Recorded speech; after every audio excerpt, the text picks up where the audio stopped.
দিনের শান্ত কিন্তু রাতে হয়ে ওঠে অন্যরকম। জানেন, রাজধানী দিল্লিতেই রয়েছে এমন কিছু লুকায়িত জায়গা। কি হয় সেই জায়গায়, কেন রাতে জেগে ওঠে জায়গা, জানলে আপনারও ইচ্ছা করবে একবার এর সাক্ষী থাকতে। দিল্লি একটি প্রাণবন্ত শহর। এখানে যেমন ঐতিহাসিক স্থাপত্য রয়েছে, তেমনই রয়েছে বিনোদনমূলক নানা স্থান। হ্যাঁ, রাজধানী দিনের বেলাতেও যেমন সুন্দর, তেমনি রাতেও। বলা ভালো, বিদেশের থেকে কিছু কম নয় এই জায়গা। রাতে ঝলমলে আলোয় এর দৃশ্য অন্যরকম হয়ে ওঠে। রাত্রি 10টার পরেও এখানে দেখার মতো অনেক কিছুই রয়েছে। সেই সাথে সারাদিনের ক্লান্তি দূর করার জন্য দিল্লির কিছু জায়গা অবশ্যই আপনার অভিজ্ঞতাকে অন্য মাত্রায় নিয়ে যাবে। কোন কোন জায়গা রয়েছে সেই তালিকায় চলুন ঘুরে আসা যাক। সপ্তাহের শেষে বন্ধুদের সাথে বিডব্লিউতে আসা যেতেই পারে। আর আপনি যদি সঙ্গীত প্রেমী হন, তাহলে এই স্থানটি আপনার জন্যই।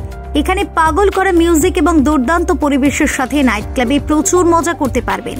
সেই সাথে এখানে সুন্দর ডান্স ফ্লোর, একটি লঞ্চ এবং ভালো বার রয়েছে। এক কথায় এখানকার পরিবেশ সারাদিনের সমস্ত স্ট্রেস দূর করে দেবে।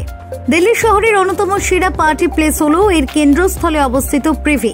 এখানে বলিউড নাইট থেকে শুরু করে ইডিএম নাইট, ভিআইপি লঞ্চ এবং এলইডি লাইট দিয়ে আলোকিত একটি বড় ডান্স ফ্লোর রয়েছে।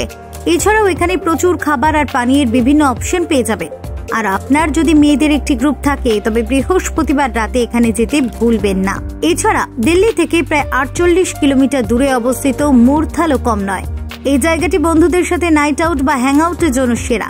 দিন হোক বা রাত, সবসময় এখানে লোকের সমাগম দেখতে পাওয়া যায়। দিল্লি ছাড়া হরিয়ানায় অবস্থিত মুরথাল তার পাঞ্জাবি খাবারের জন্য দারুণ জনপ্রিয়। এছাড়া ভেজ গুলাটিস সেরা নিরামিষ খাবারের জন্য পরিচিত। তবে এখানে একটি নয়, বরং অনেক দুর্দান্ত জিনিস উপভোগ করার সুবিধা এবং সুযোগ রয়েছে। ফেব্রুয়ারি রিপোর্ট, টক টু টাইম।